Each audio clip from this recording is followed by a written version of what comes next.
আমি আন্টির দেখানো রুমটাই গেলাম, গিয়ে দেখি একটা মেয়ে ল্যাপটপে কাজ করছে। আমি মেয়েটার কাছে গিয়ে, কেমন আছেন? আলহামদুলিল্লাহ ভালো, তুমি কেমন আছো? আমিও ভালো আছি। মেয়েটি এবার ল্যাপটপটা সরিয়ে, এই আমার রুমে কে? মেয়েটি আমার দিকে তাকাতেই আমি অবাক। তুই আমার রুমে? তোকে এই বাড়িতে ঢুকতে কে দিয়েছে? আরে কে আবার? আমার শাশুড়ি আম্মা। আম্মু? আম্মু?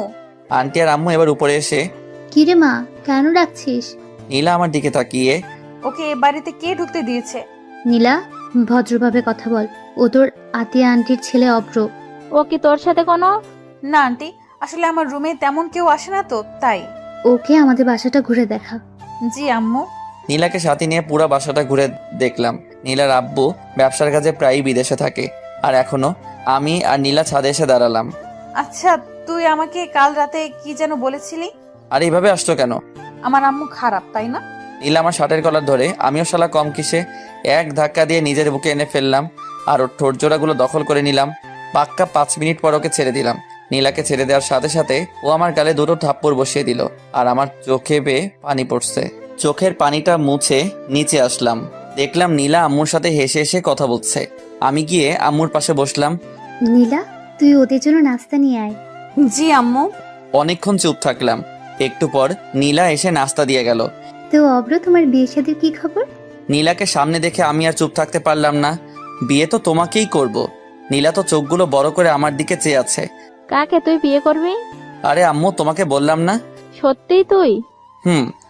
নীলা আর আন্টি আমার দিকে চেয়ে আছে। আরে ধুর, তোমরা মা ছেলে কথা বললে হবে নাকি? আমাদেরও তো বুঝতে হবে মেয়েটা কে। নীলা? নীলা তো অবাকের শেষ পর্যায়ে। আরে আমার মেয়ের নামও তো নীলা। আপনার নাম নীলা? জি। নীলা, ওকে তোর রুমে নিয়ে যা, ও বিশ্রাম নেই। কিন্তু আম্মু। আরে দাঁড়িয়ে আছিস কেন? যা। এই যে চলেন। ওরা উপরে চলে গেছে। আমার কাছে আয়, একটা জরুরি কথা আছে। কি কথা শুনি? আরে আয় না, তোকে বলছি তো। আম্মু কাছে যেতেই আন্টি আম্মুর কানে কানে একটা কথা বলে, আর এটা শুনে দুজনেই হাসতে হাসতে শেষ। ওরা কি বলছে আমি কি জানি বাপু।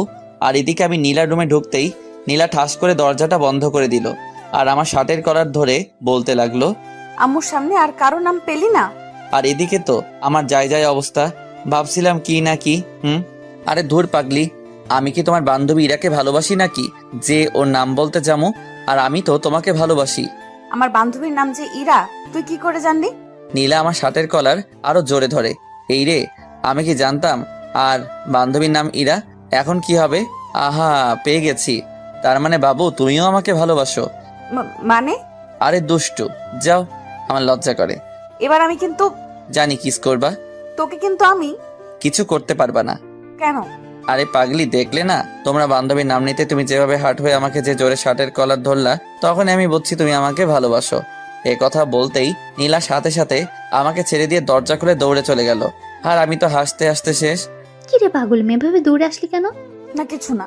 নীলা এবার দৌড়ে ছাদে চলে গেল, আর এদিকে নীলার পাগলামি দেখে আন্টি আর আম্মু হাসতে হাসতে শেষ। আর আমি ভাবছি অন্য কথা, শালা নিজের হবু শ্বশুর বাড়িতে আসলাম, কিন্তু বিড়ি খামো কই। টেনশনে আমার ঘুম চলে আইছে। হঠাৎ কারো ঠেলাঠেলিতে আমার ঘুম ভেঙে গেল। তুই বাল কিল্লাই আমার শখের ঘুমটা ভাঙালেন। কুত্তা বিলাই, তুই আমারে কি বললি আমারে? নীলা তো রেগে ফায়ার। আরে বাবু, আমি কি তোমাকে কিছু বলতে পারি? আমি তো শুধু তোমাকে ভালোবাসি। তোর ভালোবাসা তোর পকেটে রাখ। আর তোকে আম্মু ডাকছে? ও, আম্মু ডাকছে? তুমি আগে বলবা না? তুমি যাও, আমি আসছি। সরি, তুমি আমার আম্মুকে কি বললে জানো? আম্মু বলছি। আমার আম্মুরে তুই কেন আম্মু বললি? ধুর পাগলি, তোমার আম্মু আর আমার আম্মু তো একই কথা। তবু কি কারণে বলবি? তুমিও না। আরে তোমাকে বিয়ে করলে তো তোমার আম্মুকে, মানে আমার শাশুড়ি আম্মুকে তো আম্মুই ডাকতে হবে না, তাই না? তাই আগে থেকে প্র্যাকটিস শুরু করছি। তোর শাশুড়ি আম্মুর গুষ্টি কিলাই, তুই আমার আম্মুরে আম্মু বলবি না। নীলা রেগে আছে। বাবু গুষ্টি কিলাইলে তুমি ব্যথা পাবা না। তোকে তো। হঠাৎ নিচ থেকে, নীলা, এতক্ষণ উপরে কি করছিস? তাড়াতাড়ি নিচে আয়, কাজ আছে। তোকে আমি পরে দেখে নিবো। এই শোনো, এখন কিন্তু কিছু দেখো না, বিয়ের পর দেখো, বুঝলে? আমার কিন্তু এখন হেব্বি লজ্জা করছে। নীলা আমার দিকে এগোতে এগোতে, তোকে তো আমি। বাবু তুমিও না, এখন নিচে চলে যাও। এতক্ষণ আমার সাথে এক রুমে থাকলে না, তোমার আম্মু আবার মনে করবে আমাদের ইয়ে টিয়ে হয়ে গেছে। নীলা দরজার কাছে যেতেই, নীলা শোনো, তোমার হবু স্বামী খাবার খেতে আসছে, তাড়াতাড়ি সব খাবার টেবিলে সাজিয়ে রাখো, বুঝলে? তোকে তো আজকে আমি। আমাকে আর পাইকে দৌড়ে বাথরুমে চলে আসলাম। তারপর ফ্রেশ হয়ে নিচে আসলাম। নীলার দিকে তাকিয়ে দেখি আমার বউটা, ও ও সরি, হবু বউটা আমার উপর রেগে আছে, তাই ওকে একটু সান্ত্বনা দিলাম। ধরুন আন্টি, আপনার মেয়ে আমাকে নিয়ে ব্যাগে চলে গেল, আপনি কি আমার উপর রাগ